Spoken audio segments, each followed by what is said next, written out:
Now to continuing coverage of a midday fire over at the Providence Park Apartments. The blaze displacing a dozen families. News 19's Victoria Samuels speaking with folks forced to go ahead and leave their apartments. Fire broke out earlier today at Providence Apartments in Columbia, leaving 12 families wondering what's next. While no one was hurt, the damage to the homes and belongings is extensive. Well, my son, he came and got me, and when I finally got myself together, he rushed me out the door and pushed me out the door and carried me downstairs. Resident Thurman Jamison was home when the fire started. He tells News 19 that he's looking ahead as he continues to process the loss. Well, they told me that my apartment was completely destroyed, and the rest of I'm just gonna have to wait and see what they're gonna do. Whether or not they give me another place, or I just go ahead and buy me a house. According to the Columbia Richland Fire Department, half of the affected units sustained direct fire damage, while the others were impacted by smoke and water. We estimate that about 12 of the units have been affected.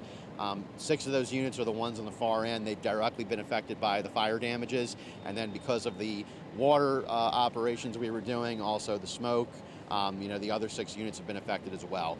We also had to cut power to the building for a time. We could only turn it back on for this half of the building, which was largely okay, but those 12 units are the ones that have been affected. The American Red Cross was on the scene to offer support to the families. We realize at the Red Cross that when we show up on a fire, this is probably the worst days of many people's lives who've been affected by this fire.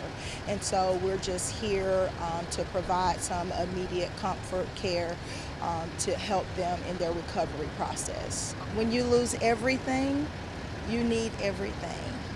And the most important thing that most of those families have needed in this moment is a hug and somebody to care. And we have a team of Red Cross volunteers who are here to be able to provide that.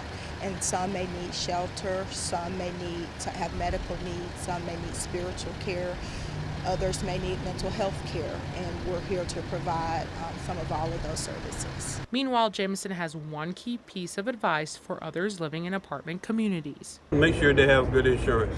In Columbia, Victoria Samuels, News 19, WLTX.